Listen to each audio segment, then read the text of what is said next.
आज का हमारा जो ये पेपर है जनवरी 2017 का है। हम बात कर रहे हैं समाज कार्य प्रश्न पत्र तृतीय यानी थर्ड पेपर पर बात कर रहे हैं हम लोग। और मैं आप लोगों से जो है अभी आज जो हमने 6 बजे क्लास किया था वो पार्ट सेकंड से संबंधित था और क्वेश्चन नंबर हम लोगों ने उसमें देखा था 8 तक। प्रश्न नंबर हम 9 देख रहे हैं अब कि प्राथमिक कक्षाओं में पोषण समर्थन का राष्ट्रीय कार्यक्रम कब आरंभ हुआ। ये देखिए प्रश्न कितना अच्छा है कि नहीं, कितना अच्छा प्रश्न है आपके सामने। चलिए 19 क्वेश्चन नंबर 9 का आपका जवाब भी आ गया है जहाँ पर कि 1995 ये रहा टी पे। ठीक है, और भी कोई बच्चा अपनी विचारों को प्रकट कर सकता है, करें। 95 ही है। अच्छा 95 ही है सभी लोगों के, यानी ये चीज़ें कंठस्थ तरीके से पता है। बहुत बढ़िया, आप ध्यान रखिएगा सभी लोग। क्वेश्चन नंबर अगर हम 9 की बात करते हैं तो 1995 ही यानी 15 अगस्त 1995 को केंद्रीय आयोजित स्कीम के रूप में प्राथमिक शिक्षा के लिए राष्ट्रीय पोषण सहायता कार्यक्रम शुरू किया गया था। इस चीज़ को आप सभी लोग ध्यान रखिएगा। प्रतिधारण और परिस्थिति को बढ़ाने और साथ साथ ही बच्चों के बीच पोषण के स्तर में सुधार करने, उसके उद्देश्य की बात अगर हम करें तो प्राथमिक शिक्षा के लिए पोषण सहायता का राष्ट्रीय कार्यक्रम 15 अगस्त 1995 को केंद्र प्रायोजित योजना के रूप में शुरू किया गया था। याद रखिएगा सभी लोग, इसमें जब शुरुआत किया गया था तो 2408 ब्लॉक थे। हालांकि ब्लॉक नहीं पूछा जाएगा, परंतु अगर आप इसको ध्यान रखते हैं तो बहुत अच्छी बात है। कितने ब्लॉक थे शुरुआत के टाइम में? तो 2408 थे। इस पे आप ध्यान रखिएगा। तो क्वेश्चन नंबर 9 का ऑप्शन नंबर जो डी वाला होगा ये सही रहेगा। क्वेश्चन नंबर हम बात करेंगे 10 को लेकर। 10 देखेंगे तो रिसर्च से प्रश्न है, ये आप लोग जानते हैं, बताइए जरा आप ही लोगों से मैं पूछ रहा हूँ। मैं तब तक ज्वाइन करता हूँ, कोई बच्चा शायद ज्वाइन हो रहा है। रतिका बताइए। नेहा, मीनाक्षी। टाइप 1। ओके, चलिए भाई, आप लोग में से इन्होंने जो क्वेश्चन नंबर 10 का जवाब दिया है, 10 का जवाब जो दिया है का कहना है कि टाइप 1 दोष यानी टाइप 1 एरर। क्या ये बात सही है? बिल्कुल सही है। हाँ, आप लोग कहिए हाँ सही है, टाइप 1 एरर सही है ना। तो ये जो क्वेश्चन नंबर 10 है, अमान्य परिकल्पना यदि सत्य है तो हम उसे कहते हैं अमान्य परिकल्पना के पॉइंट ऑफ व्यू में। ध्यान रखिएगा, यहाँ पे आपको इंग्लिश दिखाता हूँ ताकि आप समझ जाओ। क्वेश्चन नंबर 10 का देखिए, नल हाइपोथेसिस जब, ध्यान रखिएगा, जब सत्य है तो टाइप 1 वाला दोष है, ये याद रखिएगा सर, टाइप 1 वाला दोष है। और जब असत्य है तो टाइप 2। शाबाश। तो ये बातें आप लोगों को ध्यान रखिएगा। क्वेश्चन नंबर 11 देखेंगे, 11 नंबर का। अगर बात करें घरेलू हिंसा से महिलाओं की सुरक्षा अधिनियम है 2005 का, आप सभी लोग जानते हो। और उसके अंतर्गत बताइए आप लोग निम्न में से कौन सा कृत्य का मतलब क्या होगा? कार्य, टास्क, घरेलू हिंसा की श्रेणी में आता है। बताइए विजय। आर्थिक। चलो हम बात करते हैं अब। देखिए, घरेलू हिंसा यानी घरेलू दायरे में हिंसा को घरेलू हिंसा कहा जाता है। किसी महिला का शारीरिक, मानसिक, भावनात्मक, मौखिक और मनोवैज्ञानिक या यौन शोषण किसी ऐसे व्यक्ति द्वारा किया जाना जिसके साथ महिला के पारिवारिक संबंध हैं, घरेलू हिंसा में वो शामिल रहेंगे। तो क्वेश्चन नंबर जो 11 है वो आर्थिक दुर्व्यवहार बताता है।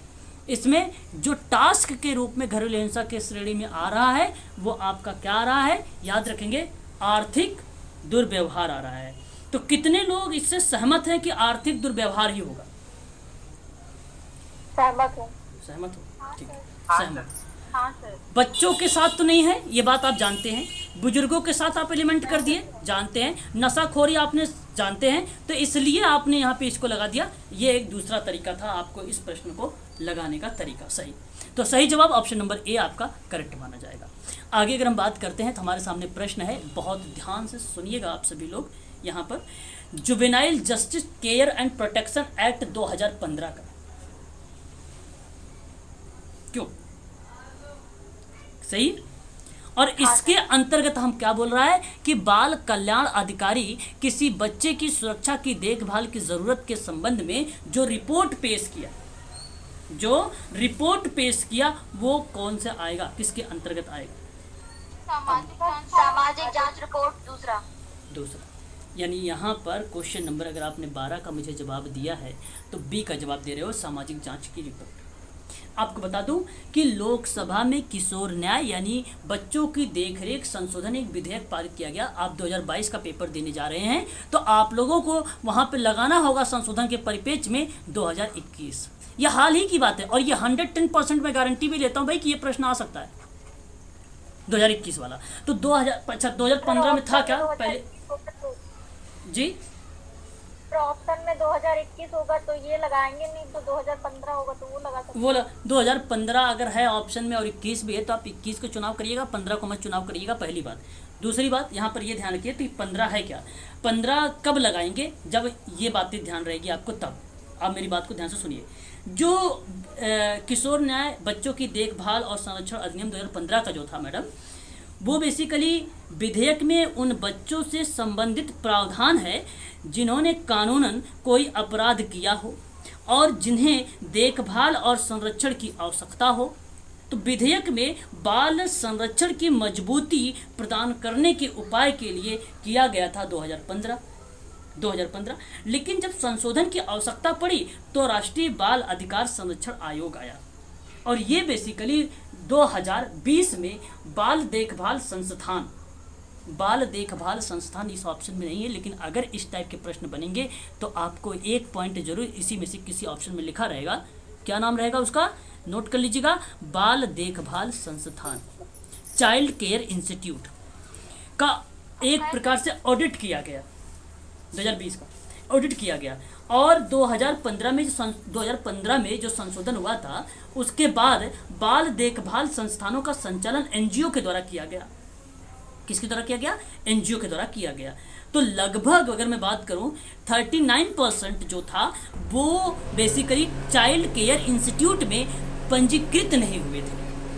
39, ये ऑडिट की बात कर रहा था, ऑडिट की बात कर रहा। तो इसमें बेसिकली गंभीर अपराध शामिल किए गए, गैर संगीन अपराध शामिल किए गए, गोद लेना यानी अडॉप्टेशन के बारे में बात किया गया, अपील के बारे में बात किया गया, अधिकृत न्यायालय के बारे में बात किया गया, बाल कल्याण समितियों के बारे में बात किया गया।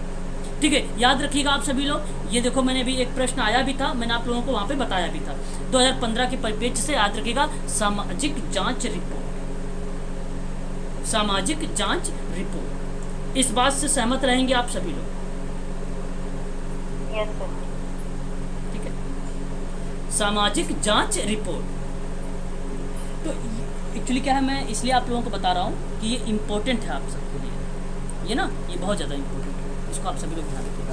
अच्छा आगे बढ़िए, क्वेश्चन नंबर 12 में है ना, आपने भारत सरकार, अगर हम बात करें भारत सरकार ने 0 से 18 वर्ष के विधि से संघर्षरत बच्चों और देखभाल एवं संरक्षण की आवश्यकता वाले बालिकाओं के लिए नवीन किशोर न्याय बालिकों की देखरेख संरक्षण अधिनियम लागू किया गया 2015 में, लेकिन उसका संशोधन हुआ 2021। बस याद रखिएगा, ऑप्शन आपका सही रहेगा यहाँ पर भी। Juvenile justice care and protection act 2015 जिसके अनुसार फिर बात कर रहा है कि किस श्रेणी के बच्चे विशेष गृह में रखे गए। अब ये तो आप जानते हैं भाई, 2015 में बच्चा बच्ची के बारे में अगर बात करें तो 18 वर्ष की आयु पूरी होने तक में उन्हें एक विशेष गृह में भेजा गया था। किस में भेजा गया था? एक विशेष गृह में भेजने के लिए निर्देश दिया गया था। यदि बालक बालिकाएं 17 वर्ष से ऊपर हैं और 18 वर्ष की आयु से कम हैं, तब उन्हें विशेष गृह में कम से कम 2 वर्ष तक रखा जाएगा। 2 वर्ष तक रखा जाएगा। तो विशेष गृह आता है, एक निगरानी गृह आता है। निगरानी गृह को ही प्रक्षेपण गृह कहते हैं।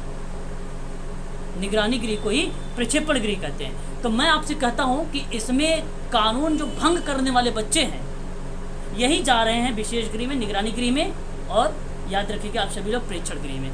तो मैं कहूँगा ऑप्शन नंबर आपका जो होगा वो पहला सही रहेगा।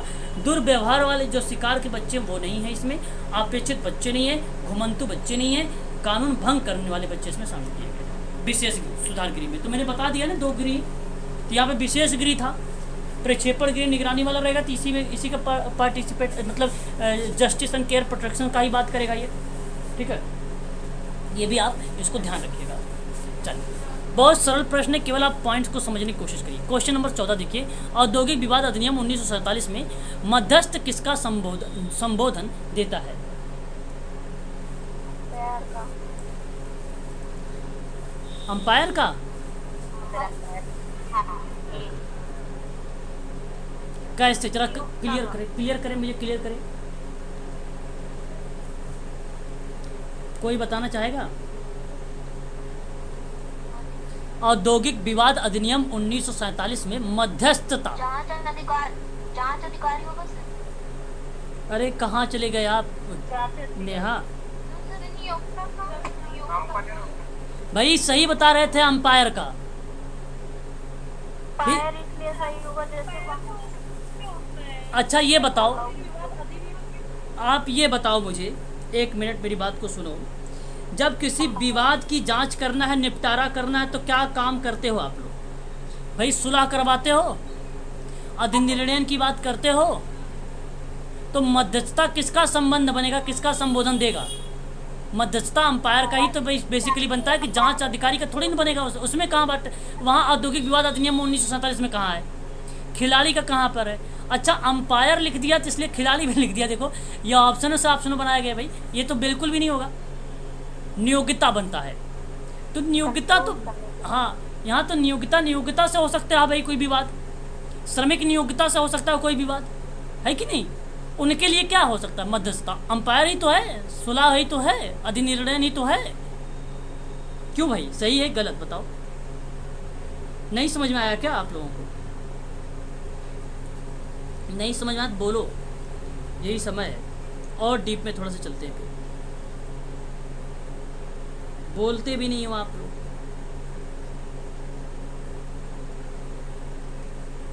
तो मैं क्लास बंद कर दूंगा। सही, हाँ बोलो, क्या कह रहे हो? बोलो। सर मैं ये कह रही हूँ, ये जो एम्पायर है ये सुलह अधिकारी है क्या? बिल्कुल मैम, इसका रोल देखो अच्छा। अंपायर जो है, देखिए यहाँ पे अंपायर है, आप ये ना समझे कि एम्प्लॉयर नियोगिता है, एम्प्लॉयर को ना समझिए आप।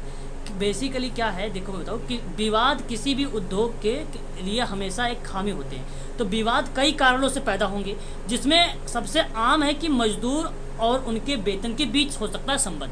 मैंने एक एग्जांपल दिया है। तो इस अधिनियम में कहा गया कि 1947 में जो मध्यस्थता किसका संबोधन देगा। मध्यस्थता का मतलब क्या है भाई? आप समस्या का समाधान करने की जो प्रक्रिया चालू कर रहे हैं, स्टार्ट कर रहे हैं, तो अंपायर ही होगा। जांच अधिकारी थोड़ी ना हो रहा वहाँ पे कि ना नियोक्ता ना खिलाड़ी। गलत जवाब है, सिंपल सरल प्रश्न। आप लोग इतना विचार कर रहे हैं तो ये गलत चीज़ है।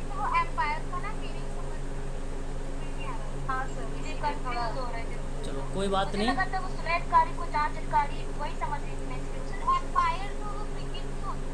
ओ भाई साहब, मध्यस्थता नहीं बोल सकते हो अंपायर को, बीच का बिचौलिया नहीं कह सकते आप। बिचौलिया बोल सकते हो, बचाव करने वाला सुलह अधिकारी। हाँ अंपायर बोल सकते हो। क्रिकेट में चले गए, अंपायर बन गए अब आप। वहाँ ये 6 गया, ये आउट हो गया है। गजब दिमाग लगा रहे हो भाई। क्रिकेट के बारे में पढ़ रहे हो क्या? सोशल वर्क के एम्पायर। हाँ आप हो ना सोशल वर्क के अंपायर। सोशल वर्क के एम्पायर। हाँ तब चलो, अरे भाई साहब कहाँ से कहाँ चले जाते हो। चलो आगे बढ़ो। क्वेश्चन नंबर नेक्स्ट लो 15 कि अस्वस्थता, देखो स्वस्थ नहीं, अस्वस्थता हित लाभ, मातृत्व हित लाभ, दिव्यांगता हित लाभ, आश्रित हित लाभ, चिकित्सा हित लाभ और दाह संस्कार के खर्च का प्रावधान किसी कर्मचारी के लिए किस कानून के अंतर्गत रखा? बहुत बढ़िया प्रश्न, इतना अच्छा प्रश्न कि पूछो मत। क्षतिपूर्ति। अच्छा कर्मचारी राज्य विभाग। ओके, अच्छा ध्यान से सुन लो। क्षतिपूर्ति। सही आप बता, देखो मैं आपको बता दूं, यहाँ पे आपसे अगर मैं कहूँ दिव्यांग बच्चों के हित लाभ के बारे में, क्या राज्य बीमा वगैरह नहीं होगा? क्या मातृत्व हित लाभ के लाभ बात करेंगे तो लाभ में राज्य बीमा नहीं होगा। अस्वस्थ हित लाभ की बात करेंगे तो राज्य बीमा नहीं होता। आश्रित बच्चों के लिए नहीं होता है, चिकित्सा के लिए नहीं होता, कि दाह संस्कार के लिए नहीं होता। बताओ ये सारे प्रावधान कर्मचारी राज्य बीमा अधिनियम क्या आएगा कि क्षतिपूर्ति में आ रहा है। केवल आप दिव्यांगता को इस लग रहा है, मुझे सोचा है मैडम आपने दिव्यांगता को और अस्वस्थता के बारे में शायद सोचा होगा। मैं आपसे कहूँगा कि आप क्षतिपूर्ति को गलत करिए। यहाँ पे क्षतिपूर्ति गलत है आपका। भारत की कर्मचारी राज्य बीमा योजना जो है एक बहुआयामी सामाजिक सुरक्षा पद्धति है मैडम, बहुआयामी है ये, है कि नहीं। और इसके अंतर्गत आप जानते हैं भाई श्रमजीवी संख्या हो, आश्रित सामाजिक हो, आर्थिक हो, संरक्षण प्रदान करने की बात कही जा रही है। तो दिव्यांगता के परिप्रेक्ष्य में हो, चाहे मातृत्व के हो, चाहे अस्वस्थ के रूप में हो, चाहे आश्रित के रूप में, चाहे चिकित्सा के रूप में, चाहे दाह संस्कार के रूप में। ऑप्शन नंबर आपका सी सही है यहाँ पे, ठीक है। ऑप्शन नंबर आपका सी करेक्ट है, याद रखिए। चल क्वेश्चन नंबर 17। प्रश्न सरल है और इसका जवाब आप ही लोग देंगे, केवल आपको प्रश्न को पढ़ना है बस। डैश ने सामाजिक व्यक्तिक कार्य के ज्ञान को काफ़ी योगदान दिया है। अब डैश ने मतलब अभी कौन सामाजिक व्यक्तिक कार्य के ज्ञान को काफ़ी योगदान दिया है, कौन। लेकिन बात यहाँ पे पलट गई है, लेकिन उसमें से अधिकांश कारणार्थक कारकों से संबंधित है, हस्तक्षेप की रणनीति से नहीं। मतलब कारणों से संबंधित है, इंटरवेंशन से नहीं। क्या आप जब व्यक्तिगत समाज कार्य की बात करते हैं और उसमें ज्ञान की काफ़ी योगदान की बात करते हैं और फिर आप कह रहे हैं कि उसमें कारणात्मक एक्टिविटी शामिल की गई है, कारकों के संबंधित बता रहे हो आप, और फिर आप हस्तक्षेप की बात हटा रहे हो आप, तो हस्तक्षेप और कारण की जब हम बात करेंगे तो हमारा सामाजिक विज्ञान आता है। लेकिन जब हस्तक्षेप की रणनीति की बात नहीं करेंगे तो हमारा व्यवहारिक विज्ञान आता है। आप ध्यान रखिएगा, अप्लाइड विज्ञान में ये बात कही गई है साइंस में कि व्यक्तिगत समाज कार्य के ज्ञान को काफ़ी योगदान मिलता है, क्योंकि अनुभव पर आधारित है इसलिए। और लेकिन कारणात्मक भी हमें देखने को मिल रहा है यहाँ पे, उसके कारक भी देखने को मिल जाते हैं हमें, लेकिन हस्तक्षेप की रणनीति नहीं मिलती हमें। इसलिए याद रखिएगा ऑप्शन नंबर आपका बी करेक्ट रहेगा यहाँ पे क्वेश्चन नंबर 16 का।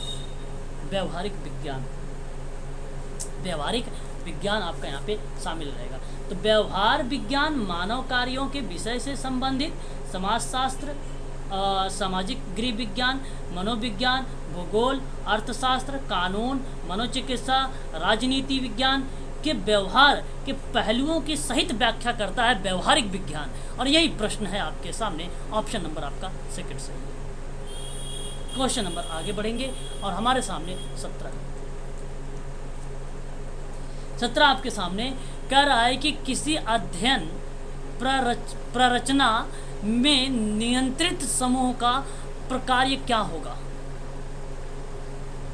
देखो, एक आश्रित चरों पर बाह्य चरों के प्रभाव का परिणाम बताना।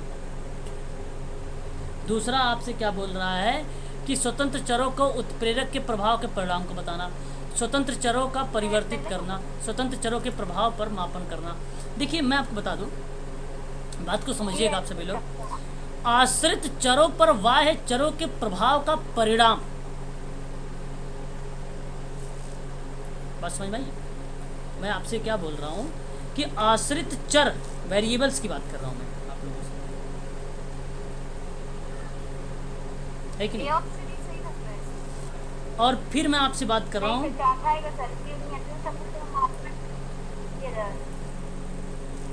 अच्छा अच्छा चौथा ऑप्शन बता रहे हो? नहीं, यहाँ आपका चौथा ऑप्शन नहीं है। अब मेरी बात को समझने की कोशिश कीजिए। पहले तो मैं आपको क्लियर कर दूँ, चौथा ऑप्शन नहीं है आपका, पहला ऑप्शन करेक्ट रहेगा। आपको एक बात क्लियर कर देता हूँ, ध्यान से मेरी बात को सुन लीजिए आप सभी लोग। एक प्रयोग में जब दो मुख्य चर, एक स्वतंत्र होता है और एक आश्रित होता है, ये बात आप जानते हैं। प्रयोग के दौरान एक स्वतंत्र चर वो होता है जिसे किसी वैज्ञानिक प्रयोग में आश्रित चर पर प्रभाव का परीक्षण करने के लिए परिवर्तित और नियंत्रित किया जाता है, और एक आश्रित चर वो होता है जो एक वैज्ञानिक प्रयोग में परीक्षण और मापन करने वाले की एक्टिविटी को शामिल करता है। तो आश्रित चर स्वतंत्र चर पर आश्रित होता है, निर्भर होता है। बात सही है गलत? सही है भाई। आश्रित चर स्वतंत्र चर पर निर्भर है कि नहीं? और यहाँ पे प्रयोगकर्ता स्वतंत्र चर बदलता है कि नहीं? नहीं बोल रहे हो? हाँ सर। बिल्कुल। तो मैं आपको कीवर्ड्स बताता हूँ एक, मेरी बात को समझिए ताकि आप कंफ्यूज ना रहें। एक विज्ञान प्रयोग में स्वतंत्र आश्रित चर दो प्रमुख वेरिएबल्स माने जाते हैं, एक साइंस में। आप सोशल वर्क का भी यहाँ पर मेंशन कर सकते हैं। दूसरी बात, स्वतंत्र चर वह है जिसे प्रयोगकर्ता नियंत्रित करता है। आश्रित चर वह चर है जो स्वतंत्र चर की प्रतिक्रिया में बदलता है। दो चर कारण और प्रभाव से संबंधित हो सकते हैं। यदि स्वतंत्र चर बदलता है तो आश्रित चर प्रभावित होता है। लेकिन आप ध्यान रखिएगा, जब हम बात करते हैं किसी अध्ययन की प्ररचना में नियंत्रण समूह के प्रकार पर, तो वहाँ पे आश्रित चर पर बाह्य चरों के प्रभाव का परिणाम बताता है। बाह्य चरों का परिणाम पर बात होती है। तो मैं आप लोगों से जानना चाहूँगा कि बाह्य चर किसे कहते हैं?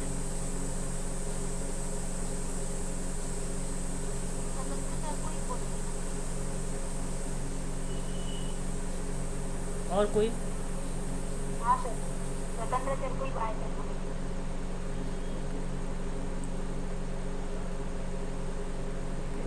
ये स्वतंत्र चर और आश्रित चर दो चरों से। बिल्कुल। यहाँ पे अगर आपने एक प्रकार से, अगर हम बात कर रहे हैं यहाँ पे बाह्य चर के बारे में, बाह्य चर जो हमारा है, बाह्य चर वह प्रभाव का परिणाम बता रहा है किसके? स्वतंत्र चर को। और यही सही जवाब आपका आएगा option number question number 18। Sir लेकिन नियंत्रण समूह कहाँ से पूछ रहे हैं, तो यही चौथा है लग रहा है। चौथा क्या रहा है? चौथा में स्वतंत्र चर के प्रभाव का मापन करता है। किसी अध्ययन में प्ररचना, रचना जो है, रचना में नियंत्रण समूह का प्रकार क्या होगा? जब रचना के समय नियंत्रण समूह को, अब नियंत्रण समूह का जो कार्य है, जो फंक्शन है, उसका कार्य क्या होगा? तो स्वतंत्र चरों के प्रभाव का मापन करना। स्वतंत्र चरों का प्रभाव का मापन करना, ये कहना उचित नहीं होगा। यहाँ पे अगर आप आश्रित चर पर बाह्य चरों के परिणामों प्रभाव के परिणाम बता रहे हैं ना, तो ये नियंत्रित समूह बता रहा है। आप एक बार इंग्लिश देख लीजिए और स्पष्ट हो जाएगा। दिखा आपको? तो मैं आपसे कहूँगा कि यहाँ पर आप लोग जो है इसको मेंशन करें, ठीक है? मेंशन कर ले बाह्य चर के बारे में, बाह्य चर के बारे में।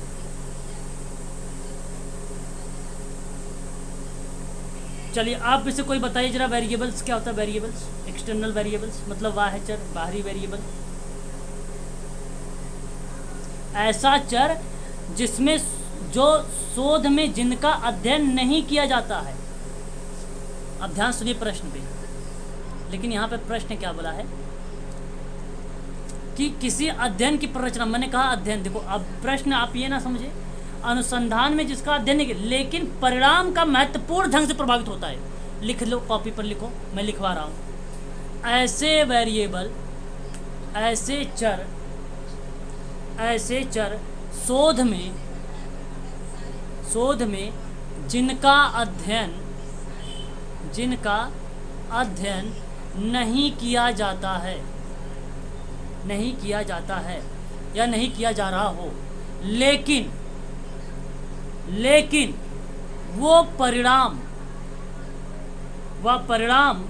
को महत्वपूर्ण ढंग से प्रभावित करता है। बस यही आप याद रखिए, आपका क्लियर हो जाएगा। सोचिए, बात बढ़िया आगे कि संगठनात्मक सुधार के लिए तुलना और अधिगम के लिए प्रतिदर्श क्या है?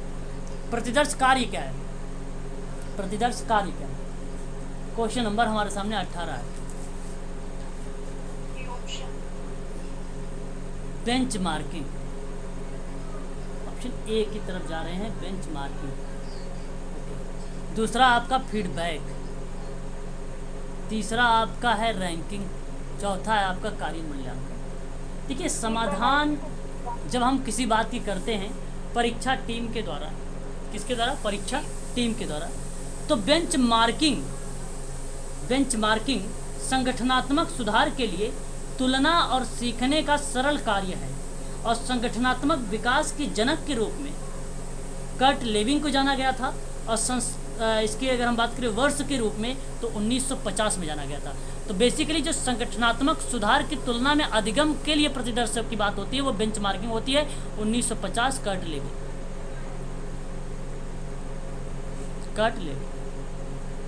क्या बात करता है कि बेंचमार्किंग संगठनात्मक सुधार के लिए तुलना और सीखने का सरल कार्य, कंपेयर करते हुए, तुलना करते हुए अधिगम को सरल बनाता है। ऑप्शन आपका सही, ए वाला सही रहेगा। अच्छा, रैंकिंग तो आप जानते ही हैं भाई कि रैंक एक क्रम को बताता है। फीडबैक आप जानते हैं अच्छी तरीके से, किसी व्यक्ति से अगर हम लेते हैं तो कोई रिस्पॉन्स लेते हैं, चाहे वो पॉजिटिव के परिप्रेक्ष्य में ले, चाहे वो नेगेटिव के परिप्रेक्ष्य में ले रहे हैं। कार्य मूल्यांकन, आपने टास्क का क्या इवेल्युएशन किया, वो कार्य मूल्यांकन हो जाता है। तो मैं कहूँगा ऑप्शन नंबर आपका सही हो जाएगा, पहला वाला। भारतीय कारखाना अधिनियम 1948 के अनुसार आप बताइए जरा, क्वेश्चन नंबर 19, निम्नलिखित में से कौन एक वैधानिक कल्याणकारी प्रावधान नहीं है? परिवहन।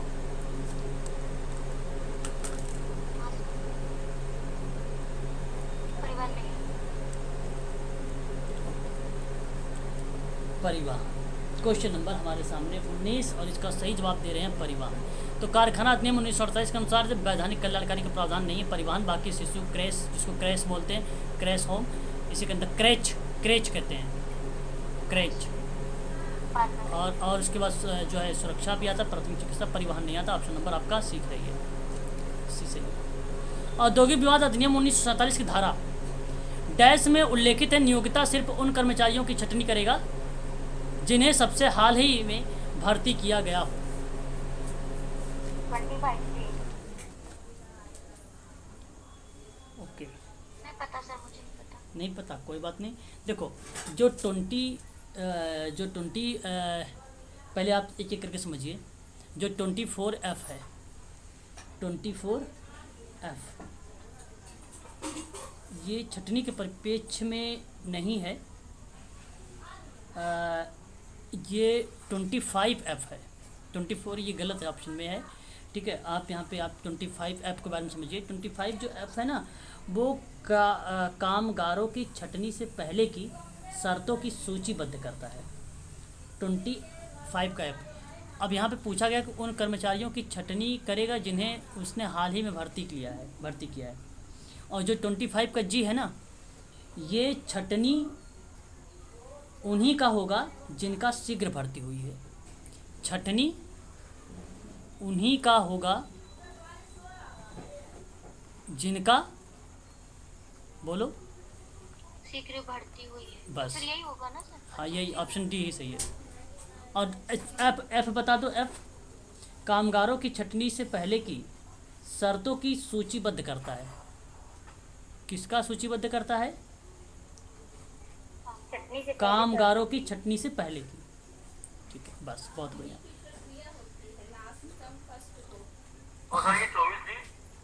ये नहीं है, ऐसा कुछ नहीं है, इसमें कुछ नहीं है, ये दोनों, ठीक है, इसको छोड़ दो। आगे देखिए, समापन क्लोजर के लिए प्रत्येक कामगारों को प्रत्येक पूर्ण वर्ष की सेवा के लिए डैश का औसत वेतन मुआवजे के रूप में देय होता है। कितने दिन का? 15 या 25 दोनों में से एक आएगा सर। 15 ही आएगा सर। 15 लग रहा है सर, 15 कहीं पढ़ा हुआ है। 15 कहीं पढ़ा हुआ है।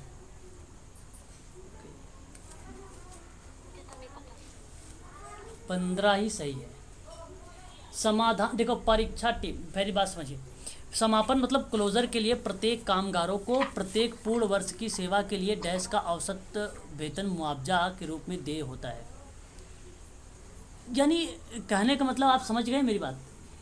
जब समाधान या परीक्षा टीम के द्वारा बंद करने के लिए प्रत्येक कार्यकर्ता की सेवा के हर वर्ष के लिए 15 दिनों के औसत वेतन के साथ मुआवजा दिया जाना है।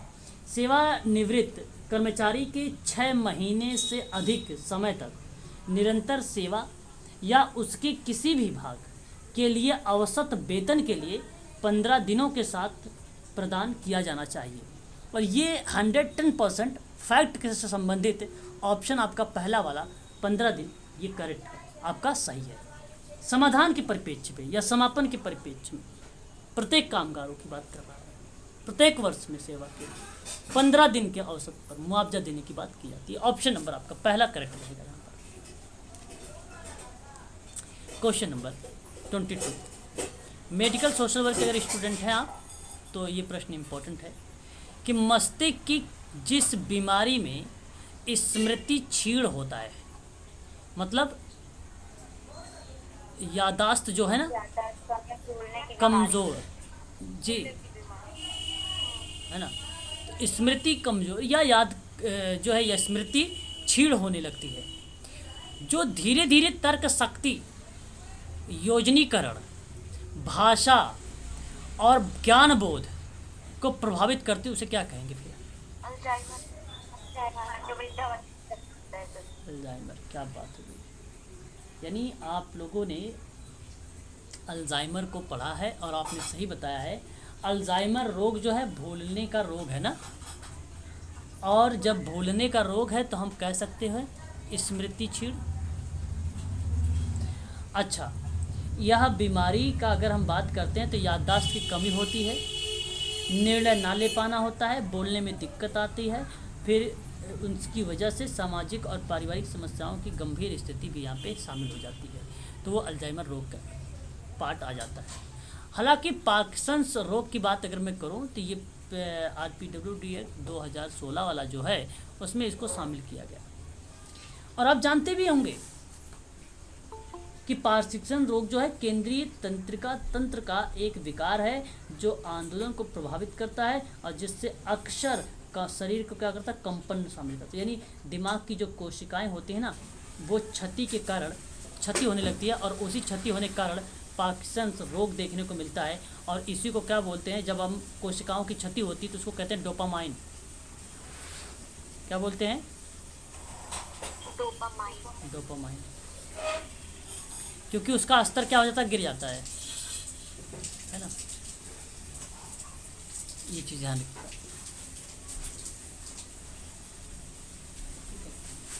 चलिए, एक आता है इंसोमेनिया। इंसोमेनिया ये क्या होता है?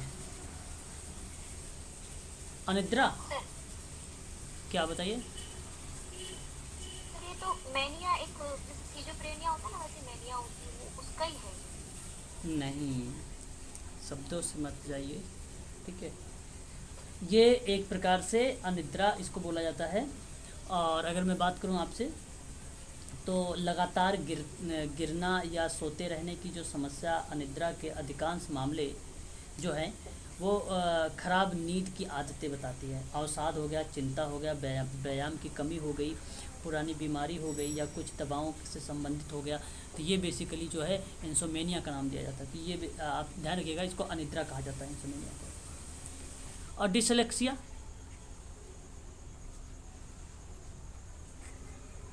लर्निंग डिसेबिलिटी नहीं, रीडिंग जो है रीडिंग डिसेबिलिटी बोलते हैं इसको।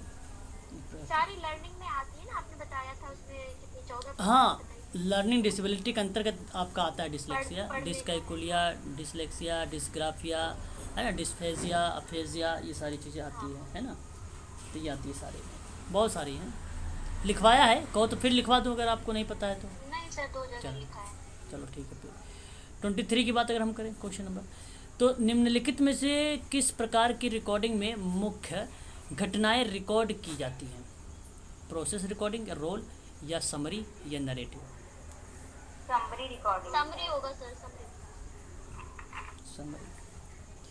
मुख्य घटनाएं है ना केवल। अच्छा, तो किस प्रकार की रिकॉर्डिंग में मुख्य घटनाएं रिकॉर्ड की जाती हैं? तो वो समरी रिकॉर्डिंग होती है। ऑप्शन नंबर बी सही बताया आपने। तो मेरा कहने का मतलब है कि यह एक ऐसा रिकॉर्ड है जो कार्यालयों या कर्मचारियों के द्वारा बनाया जाता है या प्राप्त किया जाता है। कोई भी दस्तावेज या कागज़ या इलेक्ट्रॉनिक है जो उन्हें व्यवसाय करने की अनुमति देता है। एक अन्य प्रकार की रिकॉर्डिंग सारांश रिकॉर्ड के रूप में हम इसको रखते हैं। अच्छा, जो ये प्रक्रिया रिकॉर्डिंग है ना, प्रोसेस जिसको बोलते हो आप लोग, यह एक शैक्षिक उपकरण है जो नर्सिंग, सामाजिक कार्य और इसी तरह के नौकरियों में प्रमाण पत्र या डिग्री प्राप्त करने वाले छात्रों को संचार कौशल तक पहुंचाने में प्रक्रिया रिकॉर्डिंग की एक अहम भूमिका मानी जाती है ना, एक अहम भूमिका मानी जाती है, जिसको हम लोग प्रोसेस रिकॉर्डिंग का नाम भी दे देते हैं, है कि नहीं? ये आपका फिर सही हो जाता है। फिर अगर हम बात करते हैं तो एक रोल रिकॉर्डिंग आती है। रोल रिकॉर्डिंग की अगर हम बात करेंगे तो यहाँ पर निर्माता की भूमिका जो रिकॉर्ड निर्माता के साथ समान भागीदारी को बनाने की एक्टिविटी शामिल करती है। तो जो समान भागीदारी बन जाती है साथ में रिकॉर्ड निर्माता के साथ, वही आपका रोल रिकॉर्डिंग का नाम दिया जाता है। और जो नरेटिव होता है, ये रिकॉर्डिंग बेसिकली अवलोकन के दौरान होता है। किसके दौरान होता है? अवलोकन के दौरान होता है, या अवलोकन के दौरान होने वाली घटनाओं का निरंतर विवरण प्रदान करने वाला शामिल है, क्योंकि वे वास्तविक समय में होते हैं और यह किसी विशेष घटना तक सीमित नहीं होता है, बल्कि एक निश्चित समय सीमा में होने वाली सभी घटनाओं को शामिल करता है। वह हमारा नरेटिव रिकॉर्डिंग कहलाता है। तो इस प्रश्न का सही जवाब ऑप्शन नंबर आपका बी सही रहेगा, समरी रिकॉर्डिंग। डैश को कर्तव्य, उत्तरदायित्व और सेवा शर्तों के रूप में परिभाषित किया जाता है या किया जा सकता है। क्या? कार्य विनिर्देशन, कार्य प्रोफाइल, कार्य विवरण, कार्य विश्लेषण। एक बार देख लीजिए, फिर मैं इसकी इंग्लिश भी आप लोगों को दिखाता हूँ। कार्य विवरण यहाँ पे आप लोगों का जवाब भी आ रहा है, कार्य विवरण हो सकता है। चलो देख लीजिए एक बार इंग्लिश भी। डैश को कर्तव्य, उत्तरदायित्व और सेवा शर्तों के रूप में परिभाषित किया जाता है। सेवा शर्त के रूप में, उत्तरदायित्व के और कर्तव्य के, कर्तव्य, उत्तरदायित्व और सेवा शर्त के रूप में किसके रूप में परिभाषित करेंगे आप बताइए। क्या आप जॉब स्पेसिफिकेशन की बात करेगा, जॉब प्रोफाइल की बात करेगा, जॉब डिस्क्रिप्शन की बात करेगा, जॉब एनालिसिस की बात करेगा? बताइए। Duties, responsibilities and conditions. और ये बात हो रही है, डिफाइन कर रहा है right record of the duties को। जॉब प्रोफाइल नहीं है, job profile is the right answer. यही आपका सही जवाब है, job profile is the right जवाब। मैं आपको बता दूं, यहाँ पे जो आपका कार्य विवरण है, जो कार्य विवरण है जिसको आप लोग क्या बता रहे हैं, कार्य विनिर्देशन, ये बेसिकली कार्य विवरण जो है जिसको आप लोग बता रहे हो, यहाँ पे लिखा हुआ सी में, ये जो आपके सामने है कार्य विवरण, ये बेसिकली आपको ये बताता है कि एक लिखित कथा है जो सामान्य कार्य या अन्य संबंधित कर्तव्य और किसी स्थिति को, जिम्मेदारियों का वर्णन करने के रूप में हम जब एक्टिविटी का शामिल करते हैं तो उसके साथ साथ में शामिल कर देते हैं कार्यों को। तो जब कार्य को इन्वॉल्व करते हैं वहाँ पे तो हमारा वो कार्य विश्लेषण के रूप में होता है। लेकिन जब हम किसी एक्टिविटी को शामिल करते हैं जहाँ लिखित कथा के रूप में उसके अन्य संबंधित कर्तव्य हो जाते हैं, स्थिति हो जाती है, जिम्मेदारियाँ हो जाती हैं, उसका वर्णन करने लगते हैं, व्याख्या करने लगते हैं, एक डिटेल लिखते हैं, जैसे भाई नाम हो गया, एज हो गया, फिर कब उसने एजुकेशन लिया, कब एजुकेशन छोड़ा, अब जॉब क्या कर रहा है, ये पूरी कंडीशन की जब बात हम करने लगते हैं तो ये जॉब प्रोफाइल को प्रदर्शित करने लगता है। उसके कर्तव्य, उत्तरदायित्व और सेवा शर्त, ये तीनों बातें जॉब प्रोफाइल में आपकी शामिल हो जाती है, जॉब प्रोफाइल में शामिल हो जाता है। कार्य विश्लेषण क्या होता है? बेसिकली जब हम किसी काम को छोटे छोटे भागों में डिवाइड करके किसी कार्य को अध्ययन करते हैं या फिर उस पर एक्टिविटी शामिल करते हैं तो उसको वो हम बोलते हैं कार्य विश्लेषण का नाम देते हैं। फिर आता है आपका, अगर हम बात करें यहाँ पर जो है विनिर्देशन की बात। विनिर्देशन भूमिका की एक विस्तृत व्याख्या है जिसमें सभी जिम्मेदारियां और आवश्यकताएं शामिल की गई हैं। जिम्मेदारियां और आवश्यकताएं कहाँ पे आ जाती हैं? आपकी कार्य निर्देशन में। तो आप ध्यान रखिएगा, जिम्मेदारियां और आवश्यकताओं से ही मत चले जाइएगा कि जो प्रोफाइल होती है केवल यहाँ पे जिम्मेदारी और आवश्यकता को ही शामिल करना आप लोग, ठीक है। ऑप्शन नंबर आपका सही हो जाएगा 34 24। इसमें डायरेक्शन नहीं आएगा विनिर्देशन में? कार्य जॉब प्रोफाइल नहीं सर, जॉब प्रोफाइल है इसका, जो विनिर्देशन है उसमें पूछ रहे हैं, उसमें डायरेक्शन नहीं आएगा? एक मिनट देखिए, यहाँ पे सुनिए, सबसे डायरेक्शन नहीं मैडम, डायरेक्शन नहीं आएगा, निर्देश नहीं, डायरेक्शन नहीं, गाइडेंस आएगा। डायरेक्शन दूसरा हो जाएगा, डायरेक्शन दूसरा पॉइंट बन जाएगा। देखिए आप यहाँ पे निर्देश शामिल करो आवश्यकता शामिल करो, उत्तरदायित्व शामिल करो। ठीक है, प्रोफाइल में शामिल क्या करोगे? Profile duties. तो ड्यूटीज़ के अंतर्गत आप क्या करोगे? नौकरी को विवरण के लेकर बात करेंगे, लिखित कथा के रूप में बात करेंगे। तो लिखित कथा और ड्यूटीज़ वगैरह जो है नौकरियों वगैरह के संबंध में कार्यों के, कर्तव्यों की, कार्य स्थिति, जिम्मेदारियों का वर्णन जो करेगा वो कार्य विश्लेषण करेगा, ये आपका रहेगा, ये विवरण करेगा। जो जॉब प्रोफाइल होगा, जॉब प्रोफाइल जिसको हम क्या बोलते हैं, कार्य प्रोफाइल को क्या बोलेंगे? प्रोफाइल को सर ये ड्यूटी इसका ही बोल रही थी मैं, प्रोफाइल का ही बोल रही थी। विवरण इसमें आएगा? नहीं विवरण में नहीं होगा। विवरण में तो सारे कार्यों का आपको एक्सप्लेनेशन देना पड़ेगा। वो एक पूरा प्रोफाइल का मतलब वही है कि जो पर्टिकुलर देखो ड्यूटी है इसमें जो विश्लेषण का वो होता है जिसमें कौन सी गतिविधियां, जिम्मेदारियां शामिल की गई, मतलब जिम्मेदारियां और गतिविधि शामिल की गई है इसमें।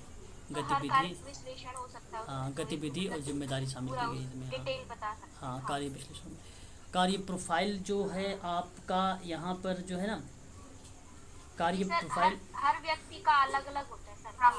उसका पेज में दे सकते हैं आप। जैसे कर्तव्य ड्यूटी है तो हर व्यक्ति को अलग अलग दिया जाता है। हर व्यक्ति की सेवा शर्त अलग है, हर व्यक्ति की सेवा शर्त अलग हो तो उसको ही कार्य प्रोफाइल बोलते हैं। ये कार्य प्रोफाइल, हाँ वहाँ पे आप कहेंगे। लेकिन यहाँ आपको अगर हम बात कर रहे हैं ना, कर्तव्य, उत्तरदायित्व, सेवा शर्त परिभाषित नहीं, कार्य प्रोफाइल नहीं होगा यार। कर्तव्य, उत्तरदायित्व, सेवा शर्त आपका ना, आप सेवा शर्त नहीं आएगा प्रोफाइल। सेवा शर्त नहीं आएगा। हाँ, शर्त तो बिल्कुल नहीं आएगा। शर्त नहीं आता है विवरण में ना, डिस्क्रिप्शन में नहीं, प्रोफाइल में नहीं आएगा। शर्त तो डिस्क्रिप्शन में आएगा ना। हाँ जी हाँ जी। कर्तव्य भी इसमें आएगा इसमें। हाँ, तो ये आपका सी सही रहेगा, थर्ड सही रहेगा, बी नहीं सही। आंसर वैसे है क्या आपके पास सब्जेक्ट? हाँ, थर्ड सही है, थर्ड है। हाँ, सी ऑप्शन है। सी। भारतीय संविधान के किस अनुच्छेदों में समूह बुनियादी मौलिक अधिकारों की बात किया गया है? मौलिक अधिकार है भाई, जाहिर सी बात है, आप सब जानते हो भी हो। समता का अधिकार भी है आपका, स्वतंत्रता का अधिकार है, शोषण का अधिकार है, धार्मिक का अधिकार है, संस्कृति, शैक्षिक का, संवैधानिक उपचारों का, संपत्ति का अधिकार हटा दिया गया है। बस 12 से 35 जोड़ दीजिए। ऑप्शन नंबर कौन सा आ गया आपका?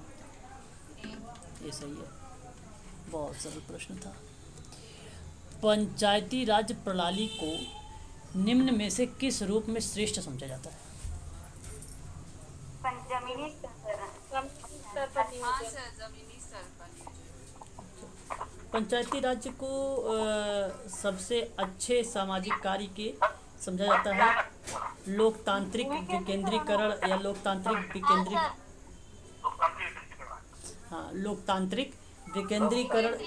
विकेंद्रीकरण जो राज्य के कार्यों और संसाधनों के केंद्र में निर्वाचित करने की प्रक्रिया मानी जाती है ना। तो अगर सिंपल अर्थों में बात करें अगर हम लोग ना, तो शासन सत्ता को एक नहीं, जमीनी स्तर गलत है सर। होता है पर ये विशेष श्रेष्ठ मतलब उसके सबसे ज्यादा किस चीज को प्रेजेंट करता है वो पूछ रहा है। तो लोकतांत्रिक विकेंद्रीकरण का है ना। बिल्कुल, लोकतांत्रिक विकेंद्रीकरण इज द राइट आंसर। ये पंचायती राज प्रणाली के अंतर्गत आ जाता है। लोकतांत्रिक कह दिया तो जमीनी स्तर, ग्रामीण विकास, महिला बाल विकास सब शामिल हो गया मैम। हाँ। तो ऑप्शन नंबर श्रेष्ठ यही है आपका, थर्ड श्रेष्ठ यही माना जाएगा। ऑप्शन नंबर सी करेक्ट माना जाएगा। सर एक बार चेक करिए ना। चेक तो कर रहा हूँ, बताओ क्या करना है चेक। क्या भाई, पंचायती राज प्रणाली को निम्न में किस रूप में श्रेष्ठ समझा जाएगा? जमीनी स्तर का नियोजन करोगे, क्या करोगे? जमीनी स्तर का नियोजन, लोकतांत्रिक विकेंद्रीकरण, पंचायती राज प्रणाली को किस रूप में? लोकतांत्रिक विकेंद्रीकरण सही माना जाएगा। कारण क्या है भाई, मैं बता देता हूँ आपको। देखो, जमीनी स्तर का नियोजन किस परिप्रेक्ष्य में होना चाहिए, जरा कोई मुझे बताना चाहेगा? सर ये एक और क्वेश्चन था पंचायती राज प्रणाली का, उसमें जमीनी स्तर ही था इसका आंसर, पर उसमें कुछ और था क्वेश्चन कि इसको आप कैसे समझ सकते हैं, आप कुछ उसमें लोकतांत्रिक जमीनी स्तर पर नियोजन ना। हाँ, जमीनी स्तर का नियोजन तो है इसमें, लेकिन उसमें विकेंद्रीकरण वाला ऑप्शन नहीं था। ये क्वेश्चन मैंने भी देखा है, पर वो क्वेश्चन का सेंस कुछ और था। यहाँ पे पूछ रहे हैं कि विशेषता किस लिए बनाया गया ये पंचायती राज विशेषता किस लिए बनाया गया है? लोकतांत्रिक विकेंद्रीकरण के लिए ही तो बनाया गया था। बिल्कुल वही है ये। याद देखो जो आपको बता रहा ज़मीनी स्तर पर ना, यहाँ पे हाँ, जुड़ाव। हाँ, ये बेसिकली एक प्रकार से अगर हम बात करते हैं तो शहरी ग्रामीण क्षेत्रों की बात करता है, उनके परिवार के भी लेकर भी बात करता है, ठीक है। ऐसे क्षेत्रों पर चर्चा होती है ज़मीनी स्तर पर, ठीक है। तो ये आपका सही नहीं होगा ज़मीनी स्तर पर नियोजन, ठीक है। ज़मीनी स्तर पर नियोजन सही नहीं है आपका। और एकीकृत ग्रामीण विकास परियोजना ये तो बिल्कुल नहीं होगा, क्योंकि ये 1978 में लाई गई थी, ये कुछ दूसरा है ना। एकीकृत ग्रामीण विकास ये बिल्कुल नहीं होगा। महिला बाल विकास आप जानती हो, शहरी और अर्ध शहरी तक के जो ग्रामीण क्षेत्र हैं, महिलाओं के लिए रोजगार का अवसर प्रोवाइड कराने की बात करता है, तो ये तो अलग है। तो यहाँ पे लोकतांत्रिक विकेंद्रीकरण is the right answer, option number c correct होगा आपका, ठीक है मैडम। कंफ्यूज मत रहिएगा आप, ये 110% सही है। पंचायती राज प्रणाली को किस रूप में श्रेष्ठ समझोगे आप? लोकतांत्रिक विकेंद्रीकरण के रूप में समझोगे, ना कि जमीनी स्तर पर समझोगे। गांव के स्तर पे मतलब जमीनी स्तर पे काम करते हैं, तो ये बोल रहा नहीं समझ में आ रहा है क्या आपको? हूं। आगे कंटिन्यू आगे करते चलो, क्वेश्चन नंबर देखिए 27 कि भारतीय संविधान में न्याय को विशिष्ट रूपरेखा विशिष्ट स्वरूप सामाजिक आर्थिक राजनीतिक और आर्थिक। क्वेश्चन नंबर 27 है ना हमारे सामने, हाँ सर। तो बताइए जरा कि इस भारतीय संविधान में न्याय को विशिष्ट स्वरूप क्या होगा? सामाजिक, आर्थिक, राजनीतिक? चौथा या तीसरा? चौथा ज्यादा लग रहा है। मनोवैज्ञानिक कहाँ? मनोवैज्ञानिक हटाओ ना। कल्याण, न्याय भी हो जाएगा, सशक्तिकरण भी। कल्याण, न्याय का विशिष्ट स्वरूप। अच्छा, एक भी देख लेते हैं। शैक्षिक तो सामाजिक और न्याय, न्यायिक हो सकता है। शैक्षिक को काट दीजिए। न्याय, कल्याण, न्याय, सशक्तिकरण, भारतीय संविधान विशिष्ट स्वरूप, दूसरा ही सामाजिक, होगा आर्थिक, सर, क्योंकि राजनीतिक। उसमें सामाजिक में शैक्षिक तो आ ही गया ना। सामाजिक में शैक्षिक आ गया, आर्थिक, राजनीतिक, हाँ ये आपका सही होगा। बी भी सही है। बी सही है, बी सही है। क्वेश्चन नंबर 28 निम्नलिखित में से किसे एक समुदाय का दर्जा नहीं दिया गया है? पड़ोस को सर। ओके, पड़ोसी को थोड़ी ना समुदाय बोला जाता है ना, ये बात सही है। एचबी ट्रेकर ने कहा है कि प्रत्येक व्यक्ति निम्नलिखित में से एक को सबसे ज़्यादा चाहता है और प्रत्येक कार्यकर्ता को इनकी जानकारी होनी चाहिए। निम्नलिखित में से एक को सबसे ज़्यादा चाहता है और प्रत्येक कार्यकर्ता को इनकी जानकारी होनी चाहिए। पहचान, पहचान ही सही है। मदद गलत है, मदद और सहायता शब्द गलत, समर्थन भी गलत हो जाएगा, ठीक है। ऑप्शन आपका सिर्फ आइडेंटिफिकेशन। तो मेरा कहने मतलब एक से ज़्यादा, एक को सबसे ज़्यादा चाहता है और प्रत्येक कार्यकर्ता को इसकी जानकारी होनी चाहिए, पहचान। ये बात सही है, सही बात है। और समूह में इसने समूह के ना करके व्यक्ति बोला था, है ना, वही बात यहाँ पे कही जा रही है, उसी की डिफ़ाइन कर दिया है, पहचान के रूप में डिफ़ाइन किया था व्यक्ति का मतलब। निम्नलिखित में से कौन एक सामुदायिक कार्य का अंग नहीं है? समुदाय, सामुदायिक कार्य का अंग नहीं है, समुदाय नहीं है। कार्यकर्ता, एक समुदाय तो है, हाँ। अरे भाई अभी मैंने कल ही मैंने आप लोगों को बताया था समूह में कि एक समूह होगी, एक संस्था होगा, और क्या बताया था मैंने? कार्यकर्ता बताया था, 3 बातें। और फिर इसी तरह समुदाय में बोला था कि समूह के बजाय समुदाय हो जाएगा, संस्था के बजाय आप व्यक्ति को शामिल कर लीजिए, और कार्यकर्ता तो रहेगा ही रहेगा, बस हो तो गया। तो ये नौकरशाह नहीं है, बाकी ये 3 अंग में से ये 3 है, ये नहीं है। अब नहीं पूछा था ना, नहीं पूछा था तो इसलिए नौकरशाह नहीं है। जब प्रणाली ए की तुलना प्रणाली ए की तुलना में प्रणाली बी के साथ इस पूर्व धारणा के साथ करते हैं कि प्रणाली ए बेहतर या प्रणाली बी कमतर, बेहतर मतलब अच्छा, सबसे अच्छा, और ये सबसे मतलब खराब टाइप में, तो उसे हम क्या कहेंगे? वैकल्पिक परिकल्पना, अल्टरनेट। यही सही जवाब होगा आपका अल्टरनेट पर। जब ए की तुलना बी के साथ कर रहे हैं धारणा के साथ, और ए बेहतर है, बी कमतर है, एक अच्छा है एक भी। देखिए जो अल्टरनेट हाइपोथेसिस होता है वो सदैव सत्य भी होता है, उसका परीक्षण नहीं होता है। लेकिन परीक्षण में प्रश्न पूछा नहीं गया था, परिभाषा पूछी गई थी, दोनों की बात विचारधाराओं पर आधारित थी, उस पर परिकल्पना बन रही थी। तो ये अल्टरनेट हाइपोथेसिस कही जाती है। ऑप्शन नंबर आपका पहला सही है। 32 देख लीजिए, निम्न आंकड़ों को संकलन के तकनीकी के रूप में डैश की विशेषता है। अंतर्वस्तु संरचना के लिए मिलने वाली स्वतंत्रता क्या बनेगा? सर संरचित साक्षात्कार।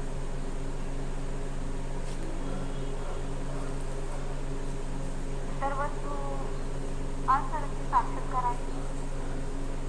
देखिए यहाँ अगर हम बात जब करते हैं ना, तो हमारे सामने एक आता है संचरित, असंचरित, जो है अपरिवर्त साक्षात्कार, नमनीय साक्षात्कार। देखो ध्यान से सुनो, जो संचरित होता है जिसे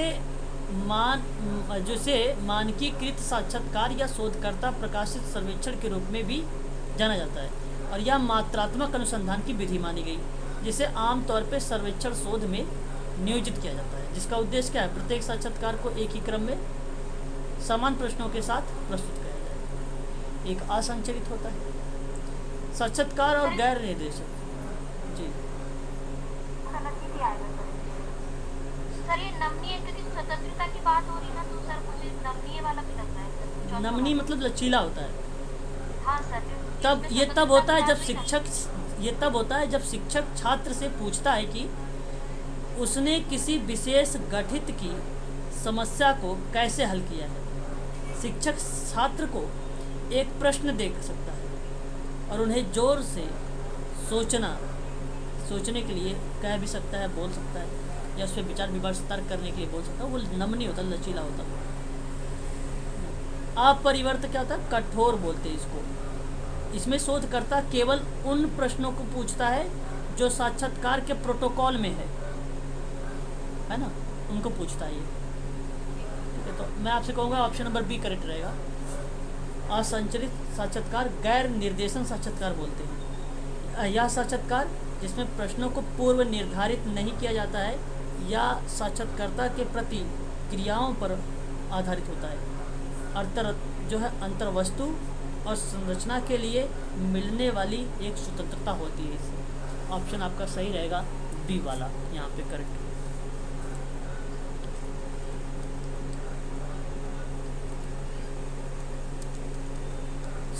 स्केलोग्राफ विश्लेषण की तकनीकी किसने विकसित किया है?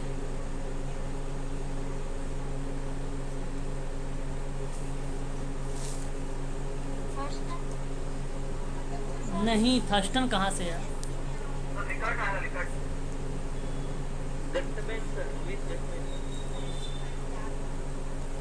लुईस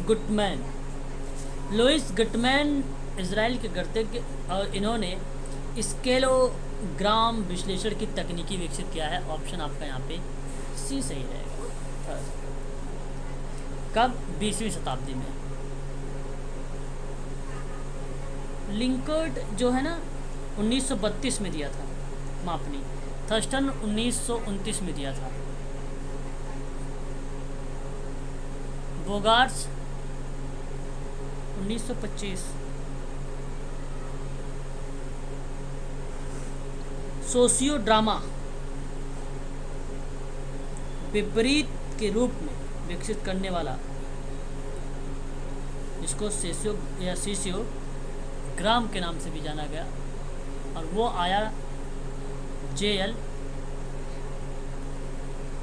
मोरोनो। सेमेटिक डिफरेंशियल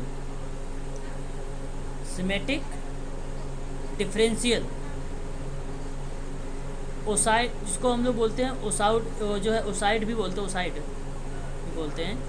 और ये 1900 जो है 1916 में यदि आश्रित चर डिपेंडेंट वेरिएबल बाह्य चर के प्रभाव से मुक्त नहीं रह सके तो स्वतंत्र चर और आश्रित चर के संबंध को क्या कहोगे? कारण प्रभाव।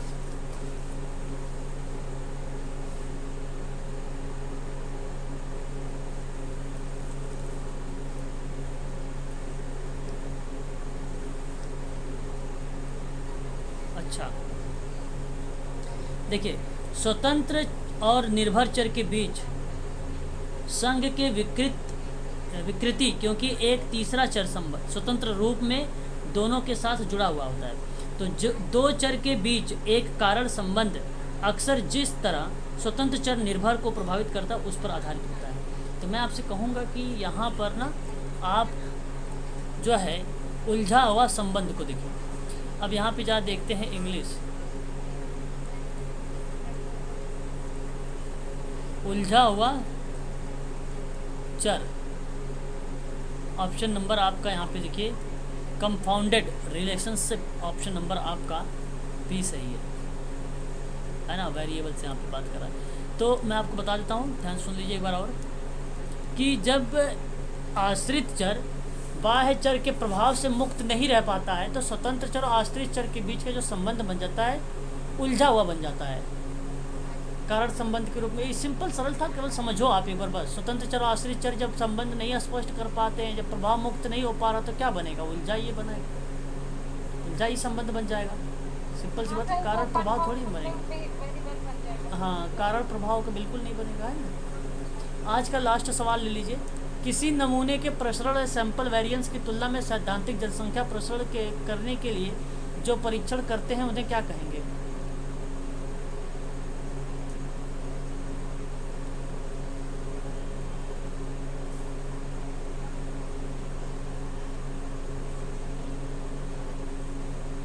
बोलिए।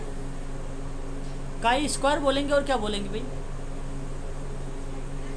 जब कभी सैंपल वेरिएंस की तुलना सैद्धांतिक जनसंख्या प्रसरण के रूप में बोलोगे, काई स्क्वायर टेस्ट बोलोगे। काई स्क्वायर टेस्ट, हाँ, ये एक ऐसा परिकल्पना परीक्षण है जिसमें परीक्षण सांख्यिकी का एक सैंपल वितरण जो है काई स्क्वायर वितरण होता है। लेकिन ध्यान रहे, जब कोई परिकल्पना सम में नहीं होगी ऐसी कंडीशन पर। ऑप्शन नंबर आपका पहला करेक्ट रहेगा। ठीक है, आज इतना ही रखिए आप लोग, आगे स्टार्ट करेंगे कल हम लोग इसी से आगे। ठीक है, कल समाप्त कर देंगे क्वेश्चन।